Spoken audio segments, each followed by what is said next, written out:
د نننی ژورش یعنې موضوع د آخر الزمان په اړه یو ډیر ځانګړي لیدلوري دي.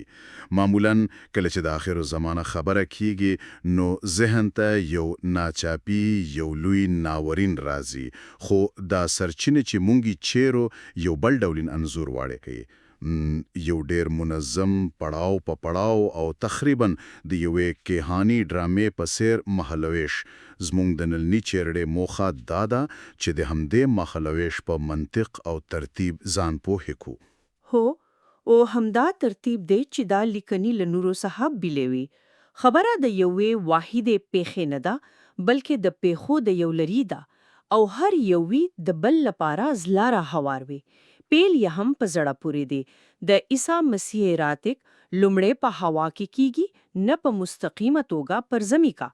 دا د یوې اوږدې پروسې لومړی ګام دی چې په لومړی قیامت یا هغه سچې سرچینې یې د لومړی میوه راټولونولې پیلی شي. نو دا بحث د هغو کسانو لپاره ده چې غواړي د دې پیچلې موضوع په جزئیاتو او داخلي منطق ځان پوه کی. خو نو راځي چې له همدې لومړی ګاڼ څخه یې پیل کو. د عیسی مسیح بیا راتګ یو دوه پړاویزه عمل دی. لومړی په هوا کې څرګندېدل. ولی په هوا کې؟ د زمې کې پر ځای په هوا کې د لومړی ظهور تر شا څه سمبولیک مفهوم پروت دی. وګورئ، دا د جلاوالي یا تفکیکو یو ډیر پیاوړه سمبل دی. په هوا کې راتګ د دې لپاره دی چې یوه ځانګړې هوله له زمې څخه راجلا کړي، مخکې له دې چې پر زمې که د قضاوت لړۍ پیل شي. دا داسې ده لکه په یوه جګړه کې چې لومړی ملکي وګړي له سیمې وایستل شي او بیا عملیات پیل شي. سمه ده؟ هو سرچینې وایي کله چې اوره ماغ سرنیې یا بوخ وغوله شي نو لومړی قیامت پیلیږي. دا غز د دې عملیاتو د پیل نشانه ده. لومړی قیامت؟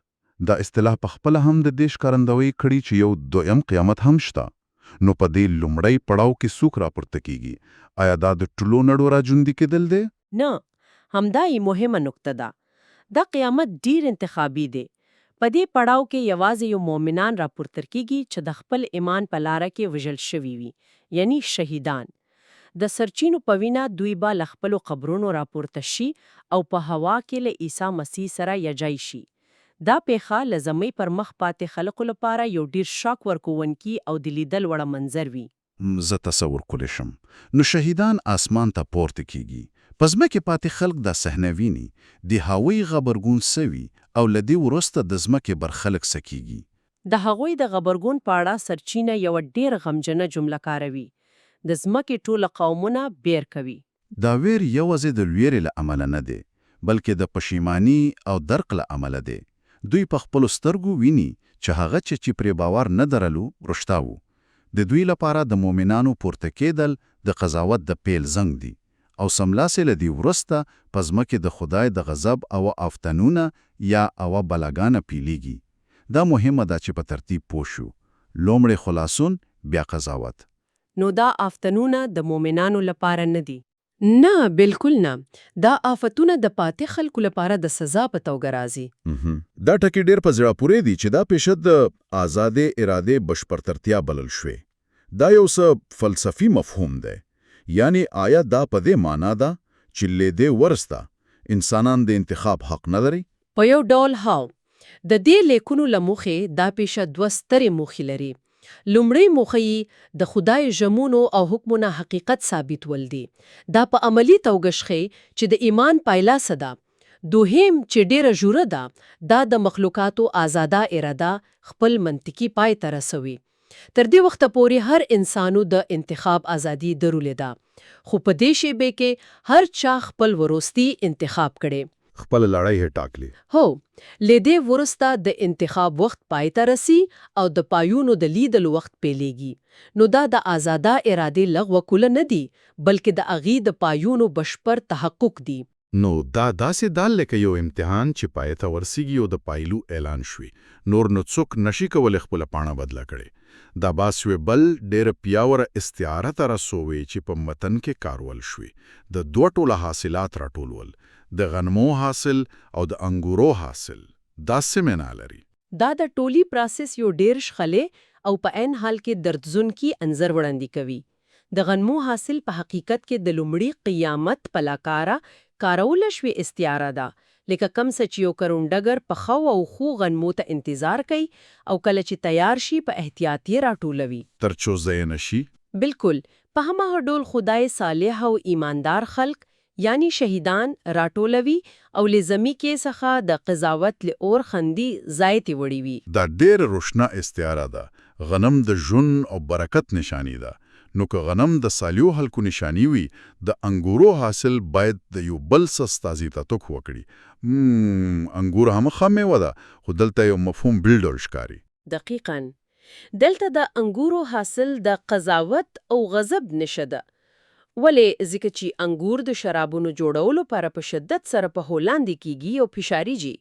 دا د خدای د غضب د شرابو مفکورې ته اشاره ده چې په دینی متنونو کې راغلي. منطق دا دی کله چې غنم یعنی مومنان لپټي څخه راټول شي نو پرځمکه یوازې هم سپاتې کیږي چې د قضاوت لپاره ټاکل شوی دي. هو نو دا انګورو حاصل د احو آیفیتونو او د همس استازیتوب کوي چې سرچینې یې د زناور پیروانو سزا بولی. د یو مهمه پوښتنه راپورته کوي چې ډېر خلک په ذهن کې لري. د هغو مؤمنانو برخلیک بسوي چې د زناور نشان یعنی شیشش ردوي خو په طبيعي مرګ مړی شوی یا د دې پیښو تر وخت ژوندي وي. آیا د پر زمينه پاتې کیږي تام پر اخو آفیتونو سره مخ شي؟ ځکه چې تاسو ویل لومړی قیامت یا وزید شهیدانو لپاره دی. دا یو ډیره کلیدي پوښتنه ده او سرچینې پرې ډیر چنګار کوي. د دې لیکونو لمخې جواب یو قاطع نه دی. هر هغه څوک چې د زناور نشان په شوري توګه ردوي د شهید په توګه ګڼل کیږي، حتی کې په خپل کټیر په آرامه مړ شوی وي. هو حتی کې تشدیدی او پټه شوی وي. دلته مهمه خبره فزیکی وژنه نه ده بلکې د ایمان نهایی ثبوت ده چې د نشه پر دلو سره ورکل کیږي. دا عمل په خپل د شهادت حیثیت لري. نو د دوی حالت هم د هغو شهیدانو په سره دی چې په لومړي قیامت کې برخه اخلي. دقیقاً دوی هم د آوو آفتونو لپیل څخه مخې پورته کیږي. دلیل ساده او منطقي دی. دا آفتونه د غضب قضاوت دی او مومنان د خدای له غضب څخه خوندې دي. د سرچینو له نظره دا ناشونې ده چې یو رښتینی مومن د خدای د غضب لاندې راشي. نو د 600 نخره دولو د لومړي قیامت لپاره د ټیکټ په سره دی. په یو ډول هو که هر هنګاچی یو څوک میړی کیږي. دا د پیښو یو ډیره منظم او قضایي ترتیب ښکاري. راځي چې د آوو آفتونو لري ته دوام ورکړو. شپږم آفت ډیر ځانګړی دی او له تاریخي پلوه ابزړې پوری دی. د فرات سیند وچیږي. دا یوازې یو معجزه نه بلکې یو تاریخي انګاز هم لري. سمدا او د یو ډیره مهمه تاریخي او سمبولیکي اړیکه ده چې د متن په جوړتیا په هیدو کې مرسته تکړي. ادا په مستقیمه توګه دا غوخ یادونه کړي کله چې د پارسی پاچا کوروش پر بابل شار برید وکړ. بابل یو نه تسخیریدونکو شار وو. هو د فرات سیند یې منځ تیرې ده. بالکل. نو کوروش یو هوښیار کار وکړ. هغه سیند مسیر بدل کړه. او بي کمی کړي او د غلشکرو کولای شو د سیند لوچې بستري څخه شار ته ننوځي. هو او شار یې په اساني فتح کړه. نو په د اخیره زماني سناریو کې د سیند وچېدل د چا لپاره لاره هواوي. آیا دا هم د یو لشکر د راتګ نشان ده؟ بالکل. دلته سرچینې وایي چې دا د ختیځ څخه د پاچایانو نه لپاره لاره هوار وي او دا پاچایان د زمکیانی قدرتونو پر ځای د هغه آسماني لشکر په توګه تعبیر وي چې د عیسی مسیح سره راځي. نو لک څنګه چې د کوروش لپاره لاره هواره شو ترڅو زمکیانی بابل فتح کړي، هم دسی د آسماني لشکر لپاره لاره هواريږي ترڅو د زمکې د شر ځواکونو قضاوت کړي. دا د تاریخ تکرار ده خو په کهانی کچا. د فرات لوچې د وروسته متن وایي چې شیطانی روحونو د نوري پادشاهانو د هرماګیدون په نوم ځای ته راټولې دي. دا نوم مونږ ډیر اوریدلی. آیا دا یو واقعي جغرافیایي نقطه ده؟ دا ځای چیرته دی؟ د هرماګدون کلمه د عبرانی هر مجدو څخه اخیستل شوی چې د مجدو غونډي معنا لري. مجدو په لرغوني اسرائیل کې یو مهمه سټریټیجیکي سیمه و. خو خو دلته خبره یوازې د جغرافیا نه ده. نه بالکل نه. سرچینه دا ځای په سیمبولیک ډول د کرمل هر سره تړي. د هغه ځای دی چې الیاس پیغمبر د باړی ل 450 درواخجنو پیغمبرانو سره مقابلو کړه او هغوی ته یې ماته وکړه.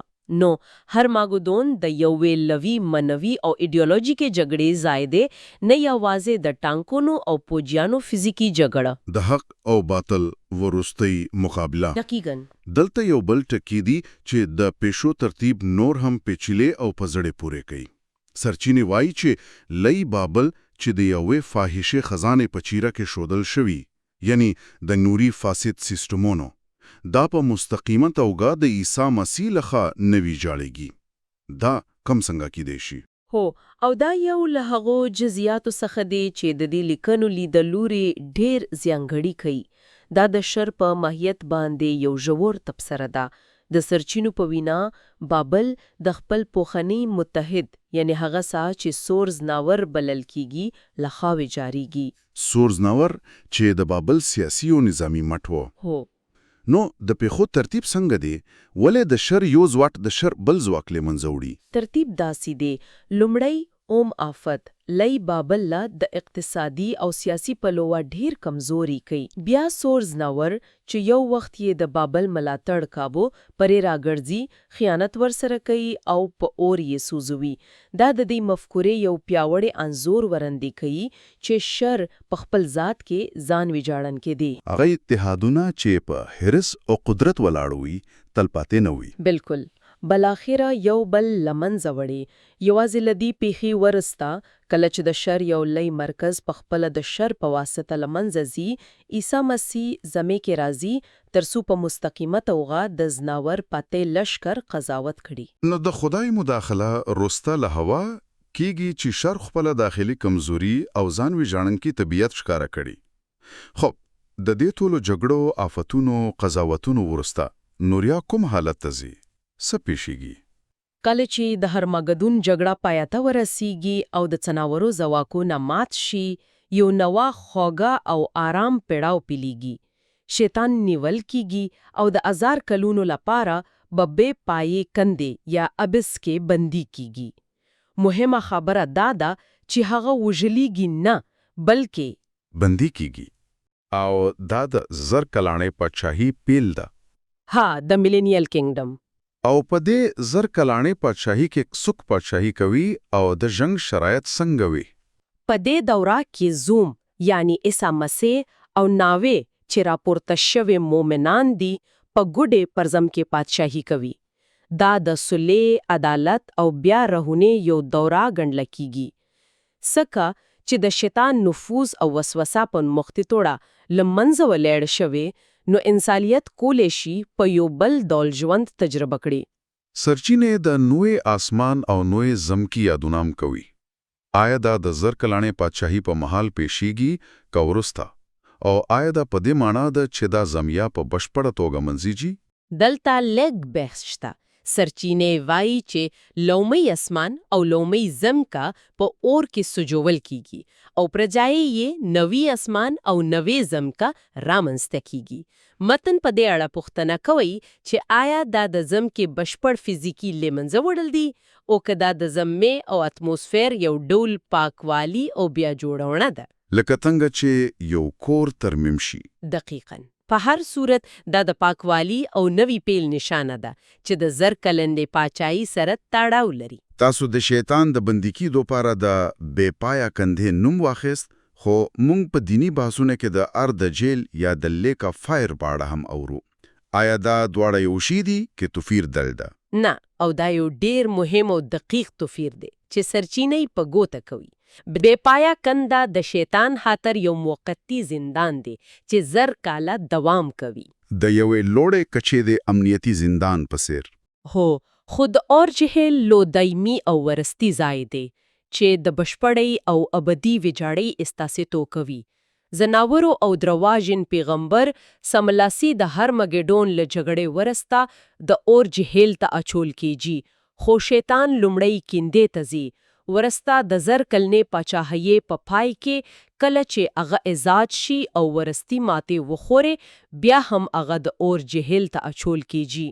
نو کنده یو انتظار ځای دی خو جهل ورستی او ابدي سزا ده. بالکل.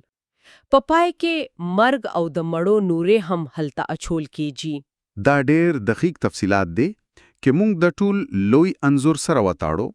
سرچینه یو ډېر ژوره الهیاتي پوښتنه هم راپورته کوي چې د دې ټول پخنو لپای تر رسیدو ورسته.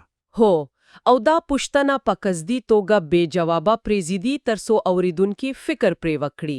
پوښتنه دا دی چې د زر کلنو او ورستی قضاوت ورسته کله چې ګناه، شر، شیطان او حتی مرګ په بشپړه توګه لمنځه ځي، آیا د خدای او مخلوقاتو ترمنځ به بیا هم یو منځګړی تی اړتیا وي؟ ځکه چې د منځګړي رول اساساً د ګناه د ستونزې د حل لپاره و. هو کې ګناه او جلاوالي نور شتون نه لري نو آیا د منځګړیتوب اړتیا پاتې کیږي؟ دا یوه پوښتنه دی چې د ابدي حالت د ماهیت په اړه ژور فکر ته لاره هواري. نو کومو د نن نرویزي د ژور بحث پایلا راواسو موږ د آخر الزمانو په اړه د پیخانو ډیر منظم او ځانکی ترتیب ولید. دا دیو ناڅاپي ناورین پر جای دا یو قضایي او حسابي پروسیسي پسره دی. یو دوه پړاوي راسنیدنه، یو انتخابي قیامت، سمبولیک قضاوتونه او بلاخره د مخلوقاتو بشپړ پاکوالی. بالکل.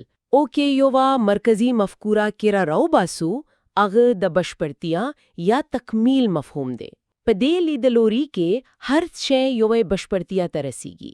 د آزادي اراده بشپړتیا چیرې چې هر څوک خپل ورستی انتخاب کوي. د شهیدانو د ټاکل شوی شمیر بشپړتیا چې د لومړي قیامت لامل کیږي او بلاخره د ګناه او شر د لیمنځه وړلو پر د خدای د پلان بشپړتیا. دا سیدایله کې یو لوی کہانی کې ساج خپل منطقي او حتمی پای ته رسیږي. دقیقاً. دا د ټول بحث یو ډیر خلندیز وو. خو دا د فکر کولو لپاره یو دل ورسته پوښتنه پریری چې خلهه حوره الہیاتی سوال سره تعلق لري. دا سرچینه یو داسې کائنات انځوروي چې آزاده اراده انسان یوې ورسته چا او نه بدلی دومکې نقطې تروسوي.